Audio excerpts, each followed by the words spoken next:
Tangkulgi CSO singna National Highway number 202 da chathariba economic blockade asi hadoknaba Kuki CSO working committee na ponghum putarani thoigi matam thakhrei committee asina phongrakpagi matungina thani rom economic blockade asina maram oiraga Ukrul district ki Kuki taba mafam sing maru oina Litan police station na konba Wunghonda Pochai Putopusin Tauba Yadana Lerakibane.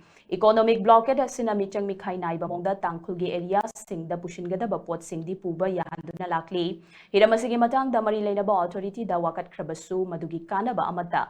Pangbangamdana Lady authority na lokatfam thokpa action amata lokataba asina blockade chathabagi thawong asima kha chathaduna lady blockade asina maram oiraga Pochai Puba gari kaya Tingbu pung amasung Leplanda tha sigi taruk-tagi panduna layribani.